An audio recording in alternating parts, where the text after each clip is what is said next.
Well, here it is, teaching fans. It's the last one. Chapter 13 on effective teaching in the changing world. And you're all waiting for this. And I got to say, this was a fun one to teach. And it's the shortest one. And so that's exciting also. So enjoy it. You help carry some of the load. I asked you to bring a bunch of stuff in. I tried to match with the test for you. But nonetheless, it's the last one, and it's been great, and I've enjoyed it. And I hope this works out for you. I'll be anxious to see how your profession goes. Teaching in a changing world. So, here it is. Chapter 13, Becoming an Effective Teacher in a Changing World. And this is all you, baby, how to approach it. Let me just give you a quick spin here, how this is broke down. All those perspectives on change, viewing education and teaching, and then how to recognize an effective school, if your school is effective, and evidence of learning. Remember, we've talked extensively about accountability. What evidence is there? And then what evidence about high-quality teaching, where it's constantly changing and improving, and then effective teachers and supportive services, and then teachers actively participate in the profession, with different groups, and then be the best you can be on the final word of it. So that's how this chapter's broke down, and let's take a dive into it.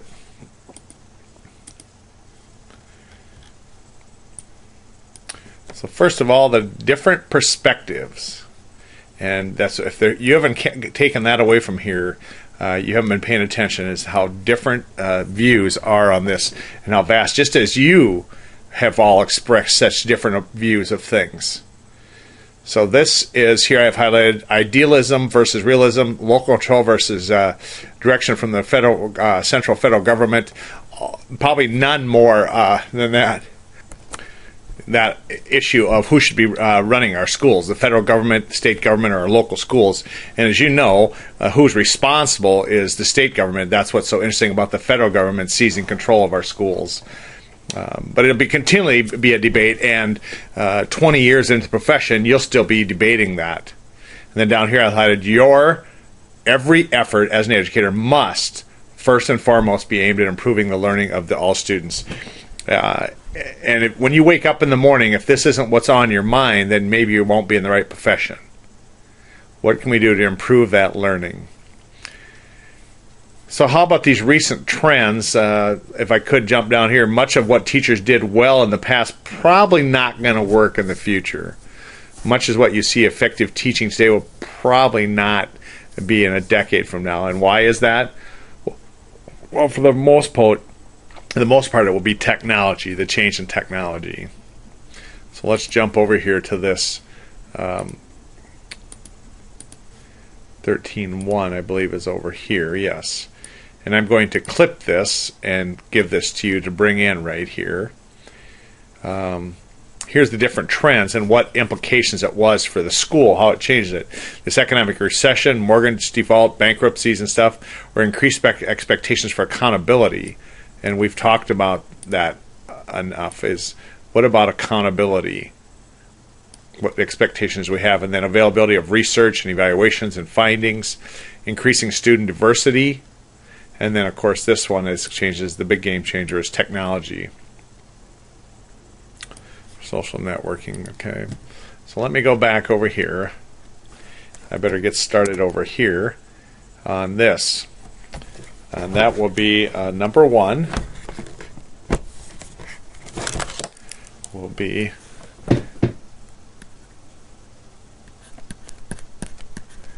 insert here. Clip 12 or 13.1. That's number one. All right.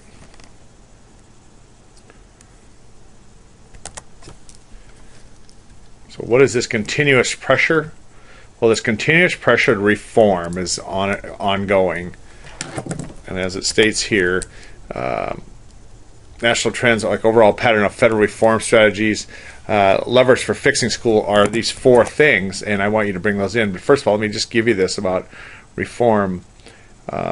If you allow me to read, in many ways, the concerns about the expectations for education and for teachers have always been based on the contemporary problems and concern in the society.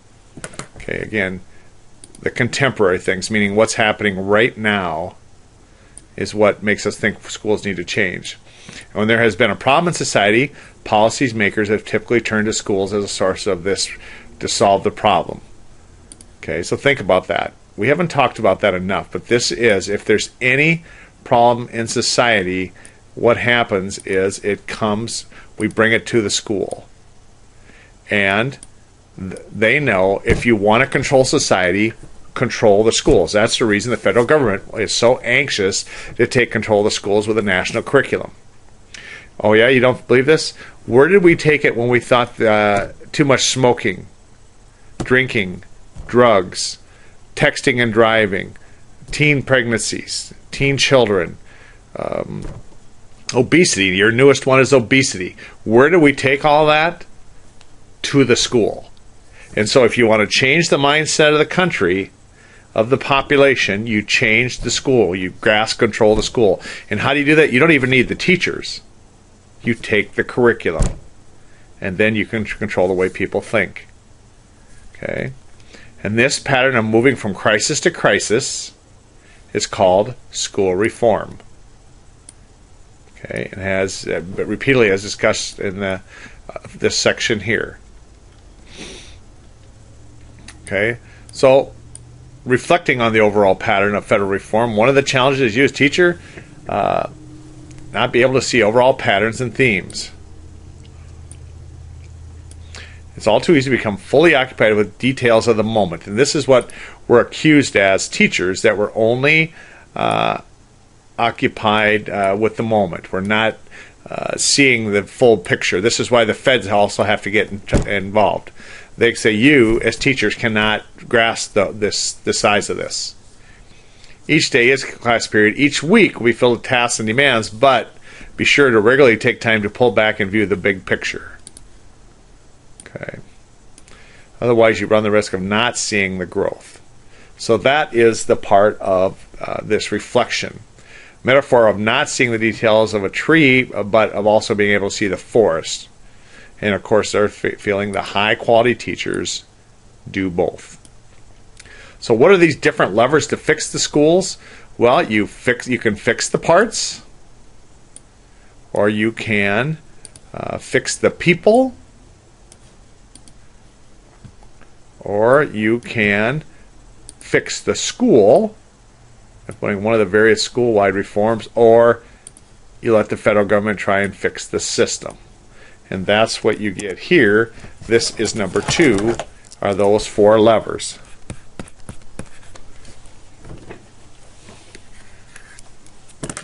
And then there's this part too. Each president has a new idea. And then findings from education, research, and development. So what kinds of things do they have? Well, I go right here that the most current president, as soon as got in office, he implemented the Recovery and Reinvestment Act. In other words, the TARP thing, dumped in billions to the economy to fix the economy, which for some reason never got fixed. But here's the money that they dumped here. There's $5 billion for learning programs, $77 billion for reforms to strengthen K-12 education, $8.5 was used to encourage states to make improvements in teacher effectiveness, make progress towards college and career-ready standards, and improve achievement in low-performing schools. So that ton of money dumped into our schools in 2009 when the president took over. What you're wondering, of course, is where is that money? Where are those improvements when you look at that amount of money? But that's what happens. That's how every new president has a different look at things. And, of course, if you take this money, if your state, if your district, if your school takes this money, now you're bound to the guidelines that come with it. In other words, you will do what you're told with that money. I find this last comment really interesting, and it is likely that our schools will have less financial support in the future. We'll need to find new, more creative, and more economical ways to help student learners. I disagree. I think in the future the next president will do the same thing. He will feel if he or she dumps a couple more billion into the schools, we'll become more subordinate to the federal government and more willing to work with them and more willing to follow their guidelines and more willing to give control of our schools over to them. I disagree. I think the feds will continue to pump more, not less money into our schools. So I'm not sure why the authors are saying that. It doesn't matter who the next president is or which side. The trend will be what's important. The trend is federal control over our schools. So interesting comment there. So that is all under the new. Now, findings from education, research, and development. What about this money? Another pressure for changes in schools. And back in Johnson's day, President Johnson, and he was the president that was appointed president when President Kennedy was assassinated back in '63 and served another term after that. His first thing was educational research. And if you're new to this, you're not even sure what that is, educational research. So the direction of federal government, both the 65 and 66 Education Acts included major multi-year funding. In other words, the feds pay for the research. Who controls the outcomes, the release of the research? The feds. So what I'm implying, you can agree or disagree, but if I pay for the research, I choose which parts of it is released. So if you find something in the research that I don't agree with, I just simply don't release that information. I don't release that study. Or if you do find something I agree with, I will overemphasize it. And unfortunately, we're not going to talk about that here, but that's one of the hazards of research in general, especially educational research. Goes on here. This was unprecedented for education. Results from these efforts included many studies of what teachers do. I'm going to tell you what they researched. What teachers do. Identification of school characteristics that correlated with student success. And the role of principals. Importance of school training and professional development. So they want to know what makes successful. And I'm not quite sure. What you're going to question is how you'd make that determination, but that's what we do in educational research. In all cases, the criterion for quality and effectiveness is whether there are improvements in student learning. So that's what you're measuring. This all comes back to student learning. How do we improve student learning? Well, here are some things they looked at. We've talked about these before. I come back here. What are these findings? Well, what about the length of school year? And so this will be your number 3. Is you get to put a little thing about each of these. Number 3, 1, 2, 3, 4, value added. And value added, you need to talk about this, this, and this from this section right here. The school year, like I say, we've had those debates. Some schools have already lengthened their school year, even though it's not agreed. And you don't have to write a lot about this, but read some. How about this effectiveness of teaching and classroom management? Well, in the 70s, research funded through this grant identified strong correlation between student test scores and teachers' behaviors. And let me tell you right now, circle that. That's on the test. And across the school year, some students always scored higher, whereas other teachers or studies scored lower. Now, research was done by Brophy and Good in '74. And the thing you're asking, if not, you should be asking by now, as I've talked about this, is what did the test look like? Let me read this statement again. Across the school year, some students always scored higher, whereas other students of other teachers always scored lower. Is there any account in this study from 1974 into what types of schools these teachers were teaching in? What we know today, of course, is the correlation between low income and middle income families and achievement. But I'm not sure. Now, unless you want to get this particular research article by Brophy and Good, you don't know what the parameters were. But you take this at its worth here is what Brophy and Good is stating. This research is involved in formulation of a model called effective teaching model. And what is the first principle of this, the effective teaching model? Teachers are to create a classroom climate that is supportive and where students feel comfortable with making mistakes. And that's what you can address on that one. And why is that? You think that's an interesting term, making mistakes. Well, that's one of the things that makes our classrooms not very friendly and warm, is we're terrified to make mistakes. And you, as teacher, control that. Is it okay to make mistakes and be wrong? Is it okay to take risks in a class? And so you're kind of creating a climate of that. And this whole next piece where I pinned here is just about research. What are other things that came out from these billions and billions of dollars dumped in educational research? And let me read this to you. Have identified other important characteristics of effective classrooms. For example, effective teachers have a middle range number of classroom rules. Fewer than 5 too broad, more than 10 are too specific, and it's just something to think about. But that's what they tried to do, is you continue to look at all the classrooms, evaluate, observe, and score all the classrooms based on the number of classroom rules they have, and then you try and draw conclusions from looking at, just say you looked at 400 classrooms. That's what educational research looks like. Then how about this part, effective schools? These research examined the characteristics of schools with highest tests, and what did they find? That effective schools, they had shared vision and goals, concern about teaching and learning, purposeful teaching, and high expectations and homeschool partnerships. Please put that in there for effective schools. All right, and then down here, the effective teaching at school models is that the criteria for is student academic achievement. This is your ultimate goal, is student academic achievement. You don't really know. It's hard to measure sometimes social and affective things. Affective, do you remember what affective outcomes were? Affective learning. Okay, that gets to be, we talked about this last week, that's what it's going to be. I'm going to put it right here. Affective.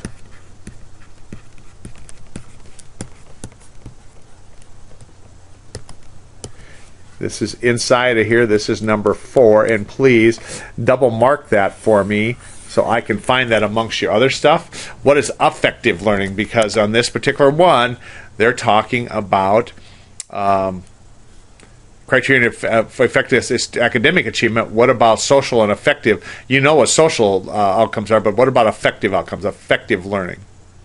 And then this part on value added and small class size. And here research, I highlighted this for you, was done in 329 classrooms. So they did a look at class size for 329 classrooms. And what I want you to do is glean out of here what they found and mention what value added it means and evidence-based means. But they do a whole study here on how they studied 329 classrooms based on classroom size. And that'll take you through here. And then we'll jump over to the next. How to recognize an effective school. And you'll want to know this, not only the school you're going to teach in, you're going to want to know this for the school you're going to send your kids to. Is it an effective school? Just checking. Okay. And here is this. I highlight this down here for you, value added and evidence-based. So you have that to mention in that last part.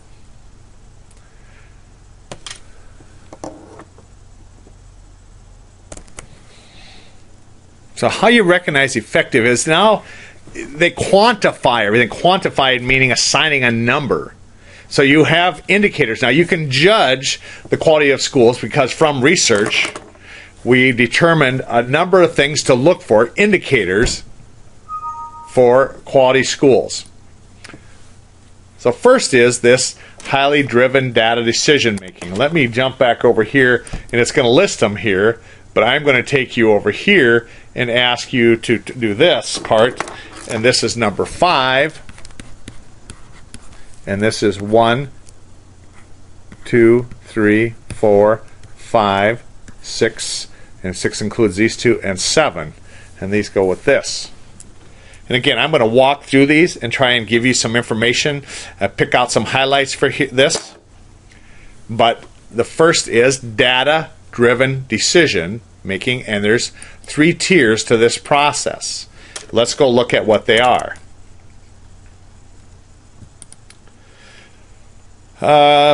Student achievement data are used to make instructional decisions as well as budgetary ones. We didn't talk about that before, but we also use this. How do you do that? Because you look at what's working, and then you decide to fund that program more. You look at what's not working as well, and you fund that one less. That's how you connect data-driven decisions to budgetary ones. And often, what you'd like to see is that decision made at the building level but more likely it's done at the district level, and not, heaven forbid, at the state or the federal level, but it is done at that level also. These schools do not rely heavily on annual federal and state mandated testing because it's not soon enough. They have to do those, but it's not. They don't use that to make their regular decisions. In other words, instead, they're looking at these different tiers of data. And again, you want to pay attention to these tiers. There's a question on the test about the tiers. But the first tier is this, that it's done once a year. It's that state or national test that you're mandated to provide. Then the second tier is done more often, like possibly 1 to 4 times a year. And what they're used for is diagnostic and predictive. And we studied that a couple chapters ago about what are diagnostic tests and predictive tests, and what they are those that helps us decide what the student knows now and where should I begin my teaching. Now, obviously, your new material, that doesn't come into play, but if you're in elementary, you're constantly wondering, what do they know from their previous learning, and where should I start? And, of course, the kids are going to be at different areas, but that's what the diagnostic and predictive are for. And what there is to measure the same outcomes as Tier 1, but more quickly. You can't wait till that annual results to those annual national or state tests. So how well they'll do, and you want to use them to a little bit how they'll predict how well they'll do on those state tests based on these Tier 2 tests. And then Tier 3, of course, are just those nice old-fashioned, standardized, or old-fashioned teacher-developed tests where you're constantly measuring learning almost daily. Teacher judgments of student works, that's Tier 3. Then the combination of that goes into this whole process. Whole school with information that guide the next steps. Obviously, these data provide indicators of how well the school is doing from terms of having all students succeed. Another indicator of the quality of school is how it uses that data. How it uses the data in that development. So you'll use this same data, these 3 things, to help decide curriculum decisions, how pacing. One of the things we haven't talked about all is pacing. And unfortunately, pacing is going to be driven by the curriculum, how much curriculum needs to be covered in a year. So that was data-driven decisions. This one, school improvement process. And we've had this conversation before, known as the SIP. Every year, it's determined an annual. You'll want to put that in there, an annual effort. This process begins with school reviewing data and developing a set of action steps. You'll want to do that. Now, I want you, we've talked about this enough, in your analysis here also is, what is this data, the reviewing data, and developing a set of action steps from that. You write in your inputs, what is the data that they're referring to here, this reviewing data. Okay. And then that data, action steps, and timeline of information are placed in the major document, and it's known as the school improvement plan. The process is the process of doing it. The plan is the outcome. And this major document hopefully is not a big binder sitting on the shelf in the corner, that it's a live working digital one that's linked that everybody can find and they refer to regularly, or it's ineffective, it's not needed. And hopefully that in some schools, principals write the plan. Unfortunately, they do not even see it. But here, you want to add this too that I've highlighted: in high quality schools, a committee of teachers, administrators will lead that work, and at times all staff will be engaged in studying that data and proposing the action steps. Action steps. That's what high quality schools do. We'll plan not to left on a shelf, but guide what happens. Then the next one is data-driven decisions, school improvement process, and then here's a buzz that you're going to want to use. Hang on to this phrase: professional learning communities. Effective schools have special organization culture known as professional learning communities. I'm highlighting. PLCs is working collaboratively. They visit each other's classrooms. They openly share plans, because that doesn't always happen. Visit each other's class, openly share plans, resources, and ideas. That's what a good learning community is, a professional learning community. You're not afraid to have people look in the dark.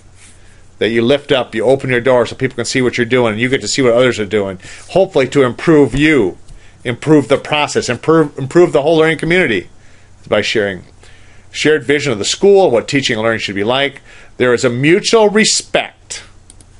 And again, that's not always the case.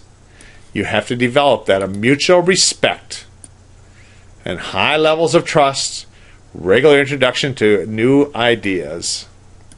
An additional critical feature is collegial learning, meaning from each other. Professional learning school, our expectation of adults are continually learning along with the students. What this indicator is, this is something that happens on a scheduled time every Friday at 9:30 rather than as indicator organized culture of the school. How things are done around here. And then after professional learning communities, another indicator of an effective school is parent and community involvement. Some schools see this as rules and activities and ways that limit the parent involvement. Visits to classroom are restricted. Parent conferences are scheduled at times when most parents still work and stuff. But high-quality schools have a different approach. They involve parents in addition to the traditional PTA and parent programs. Strategies include sending home frequent newsletters. And I said to you, don't send home newsletters. Post them. Email them. And even emails gets overwhelming at our house. If you want to give us letters, put them on the website so with some regularity so we can find them.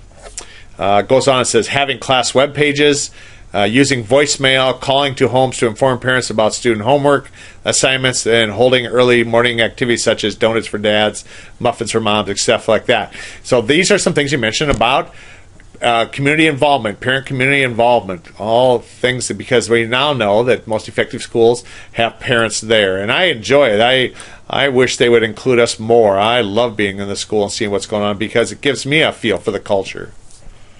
Goes on here on the top of this page of 377. Particularly important and challenging to achieve when immigrant families, minorities, and families' cultural difference. It becomes very important. Challenging communities, high things. Some communities have organizations who help develop parent advocacy groups. Conduct surveys of parents and youth when they develop proposals for urban and school reforms, that they have an organized parent group, if you allow me the word activist here. And then high quality teachers are communicating. It talks about here how this can be daunting at first, and I have contend to you as a parent, albeit somewhat of a grumpy old parent. I'm much older than most of the parents of my kids' friends. There's never enough. I felt especially in elementary, but even in middle school, high school, you just don't have access.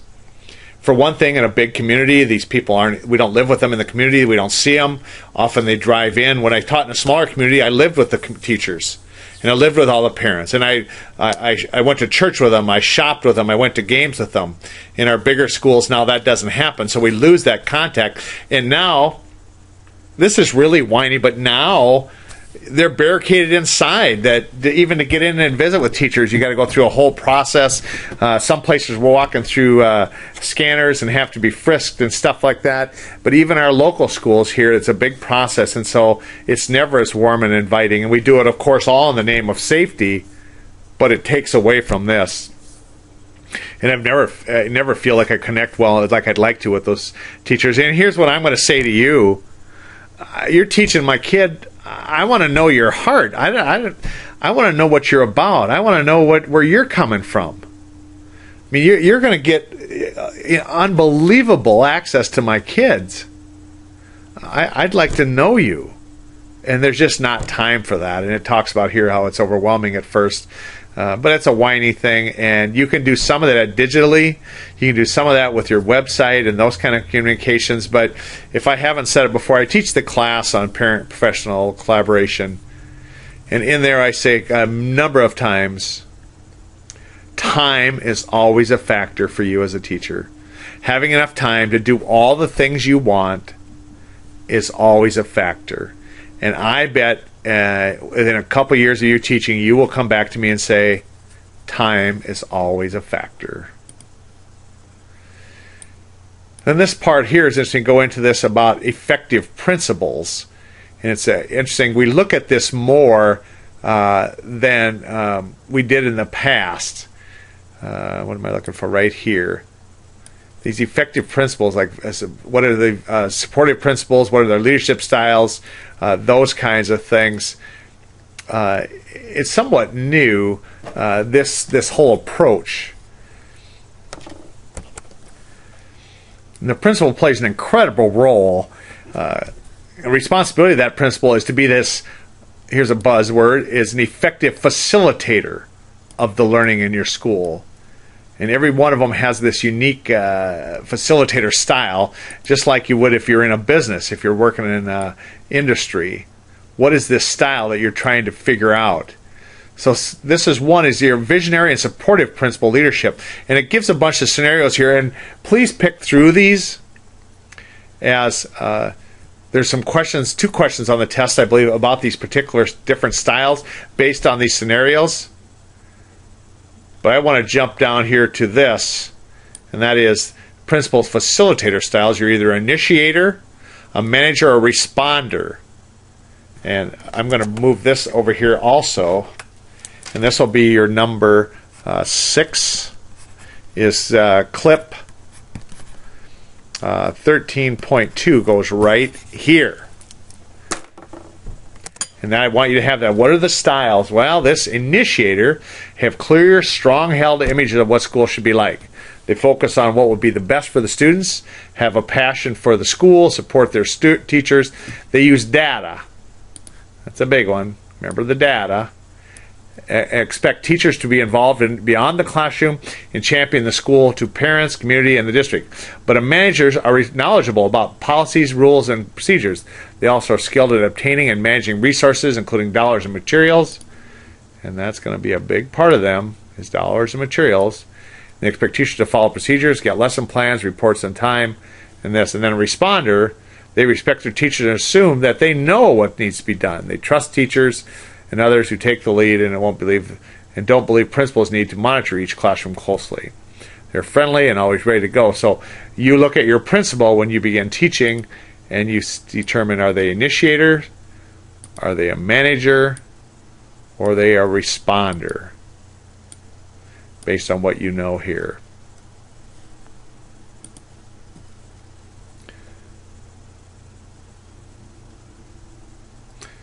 Then the different leadership styles, in addition to identifying these different learning styles, found that teachers have more success with change when the principal leads with the initiator or manager style. Have higher test scores in schools with principals who have a vision for what teaching and learning should be like, the initiators in this. And again, you'll want to bring some of this in here on leadership styles. Interesting how they point this out, but you too want to identify those. And then what about checking the school for the initiator? So I'll give you a little checklist to how to determine that. And again, I'm going to have you bring that in right here, but here is that checklist: data-driven decision, a visionary skill, and it lays it all out. And it's really kind of cool, and I want you to have that also. And so number 7 is going to go down here. Number 7 is clip 13.3. And so I expect to see these clips in your lecture notes. All right. And we're through with that. And so now, what is the evidence for student learning? And this may be more important to you than the effectiveness of a school or a teacher. Is how about learning? What is the evidence of learning, the student learning? Well, I highlighted here in a research article, high quality teachers like to teach, and they do everything possible to have all their students learn and succeed. And that's kind of a buzz. You get in an interview, that's the kind of language you'd use. You would say, I'm a high quality teacher, and I like to teach, and I'm going to do everything possible to have all my students learn and succeed. That is what this is about, is giving you that vocabulary and that language to use to get yourself where you're going. And then live it. Because you may not be teaching my kids, but you're going to be teaching somebody's kids. So that's your approach every day, is what can you do to see that your students succeed and they learn the best they can. So what about this evidence of effective teaching? Well, here's this 13.3, and I've got it here, and I'm going to still ask you to bring it into your notes. Evidence of effective teaching. So what is this evidence? Well, as your career unfolds, this will be evidence-based practice.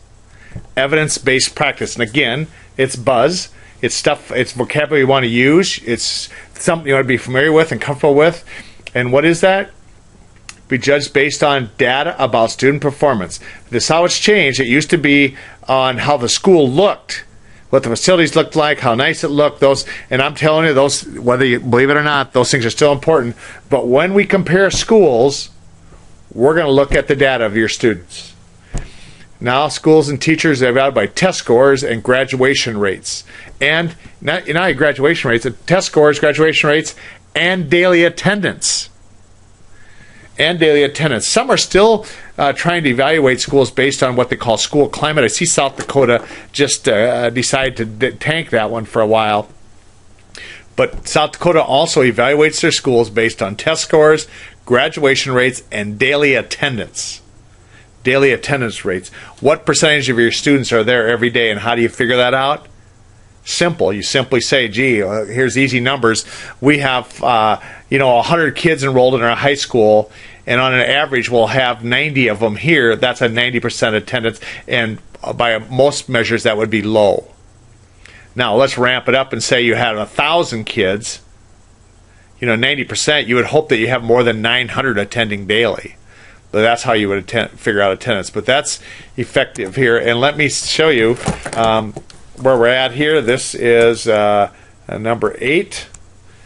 And you're going to get to bring some in here for each of those. 1, 2, 3, 4, 5, 6, 7, 8 different things. A little information for yourself. And again, you've done real well with this. Make it nice and red so that I can see it, and that you will be able to find it to study for the assessment. And there will be questions on all of these on the assessment. So let's move on here. That's how we look at it. Here's the table that you're bringing in. 13.3. And then we talk about what about high-quality teachers. They're reflective and have stated educational philosophies about teaching and learning. And I'm going to let you look at that. And I'm going to come over here to ethics. And you're going to talk about a little bit about ethics. Not only should you continue to reflect on what will ground your point of view as a teacher, you should also be considered what is ethical. And why is that becoming a topic in education? Much of what teachers should, can, and cannot do is specified by the law. Statutes, case law, policies, procedural manuals, all specifies what they cannot do, can and cannot do. Ethics, however, is a more principled view of what it means to be a high-quality teacher. As you continue, you consider the ethical component. And as we studied a couple of chapters ago about the pressure to cheat, to be unethical, and I think there's more opportunity to be unethical now as a teacher. Of course, we have this sinful thing that we mess around with other teachers and stuff. I have been witness to this on several stops in my career where two people that were married to each other start messing around. Once I saw I had evidence of a teacher messing around with a student. I even had the opportunity one time working for somebody, the boss was messing around with one of the teachers. And so all that comes into play in ethics, but specifically here about student gains and being ethical and reporting it and those types of things. So these high-quality teachers, they have these 3 general types of knowledge here. Content, pedagogical, and pedagogical content knowledge. And that's a buzz. Pedagogical, if you haven't heard that term, it means the act of teaching itself. And so I'm going to stop now and ask you to pronounce it. The word is pronounced pedagogical. Can you go ahead and say it out loud so I can hear you? Go ahead. Okay, now you've got it. And you'll want that word. You'll want to be able to use that word. You want to use that in the College of Education. You'll want to do that when student teaching. You'll want to use that in your interview. I am an expert in pedagogical content and knowledge. That's what that'll be about. And I'm going to let you pick through these a little bit and fill that in. Pedagogical is teach as many as 6 different subjects, so you've got to know the subject.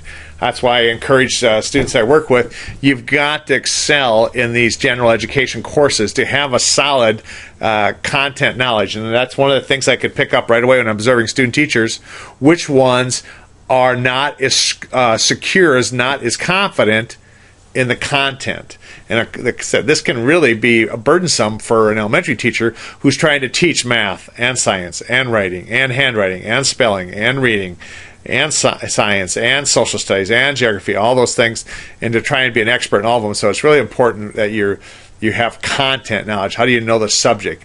And then this pedagogical knowledge, how do you know about how students learn in different teaching strategies? So you got to know about curriculum instruction, multiple ways to assess, how students learn from other domains. It's the actual skill of teaching. And then this one down here, are you able to connect your what you're teaching and experiences and backgrounds of the students so that you have these two worlds come together, the content and the ability to teach. And that takes you through there, number 8. All right, I'm clipping this, I'm bringing this in, then this is different. This is 13.3, figure 13.3. So this will be number 9 is figure 13.3, did I say? 13.2, I'm sorry. Let me put that in there as number 9.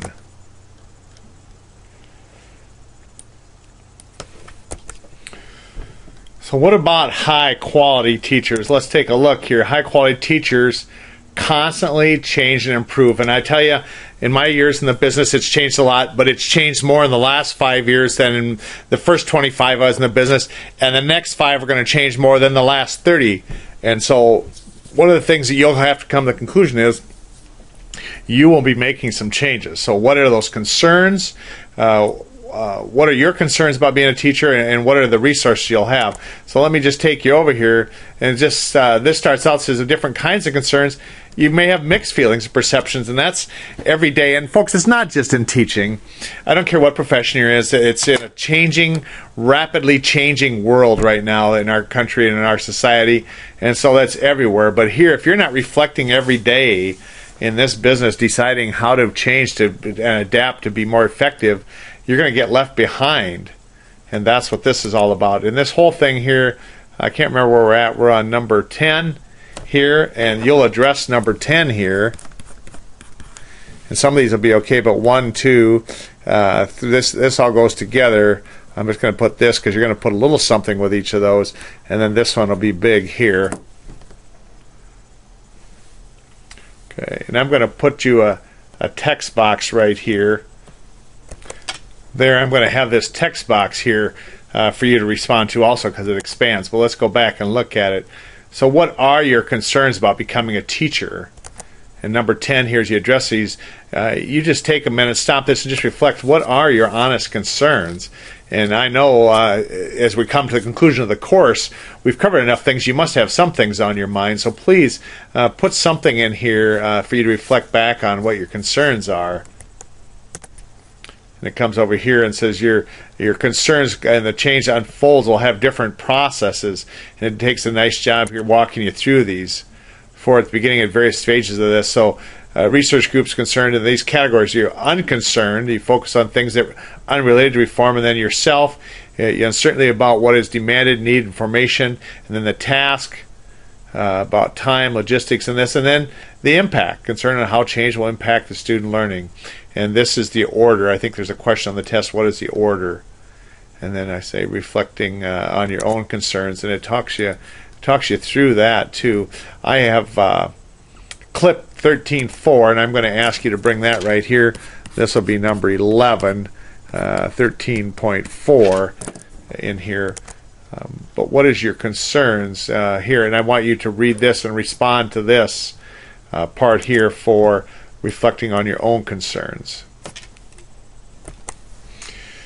So effective teachers, and is seeking these resources to come. And this here I highlighted, becoming a high-quality teacher is up to you. It'll take time, study, and practice to transition from just a novice to an expert. And hopefully that's why we pay you more as you're in the field more, that you get better and better at it. As you know, that there are some high-quality teachers and there's some not so high quality, and of course your goal will be high quality. So here's those resources. The induction.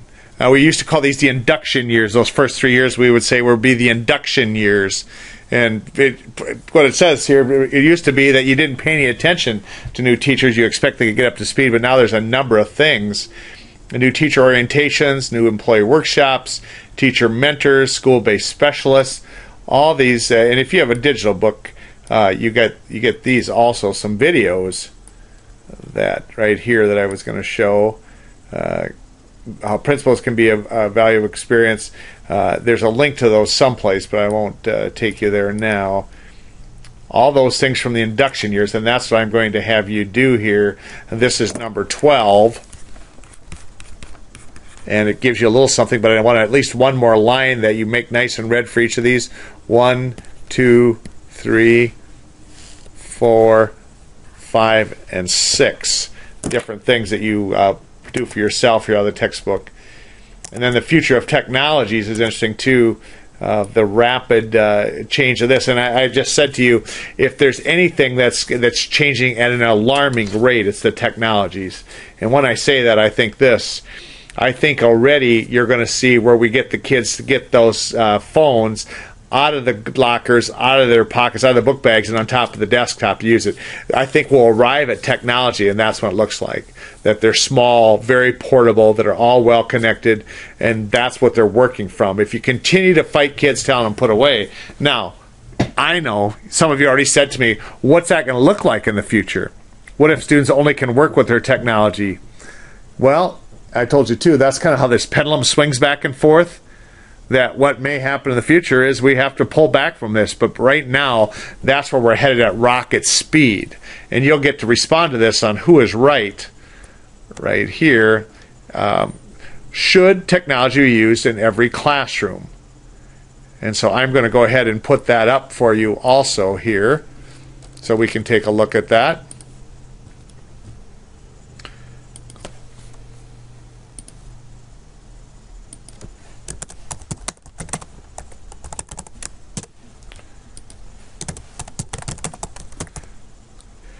Should technology be used in every classroom?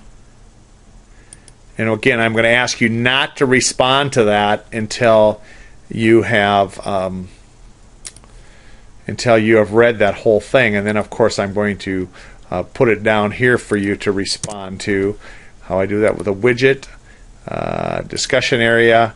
I want to make sure you can all get in there, so I'm going to say there's room for 50 of you, and then I save it, and now it's down below here for you to respond to. All right, so that's what you get there. And here, rapid development of new technologies. And again, I want you to respond to this. It's going to be driven a lot by district policies and stuff. And that's always the thing we're worried about, is trying to guide that. And there was just something in the paper of the new technologies here that have created some problems. But social technology, or social networking technologies, these new applications, all those you're going to respond to here. And this will be number 13. 1, 2, 3, 4, 5, 6, and then number 14 will be who is right. RIGHT. And here I'm going to leave you a box again to make a check mark in that you've done that. And then we'll go on to here.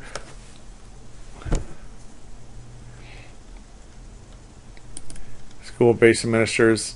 And then the profession, and this is where it talks about the teachers unions, NEA and AFT. I'm not a big fan of these, so I'm going to let you go ahead and distinguish, and that's on the test. You have to distinguish between those two, and so this will be number 15, where you talk about each of these. and mostly distinguish what the difference between the two are.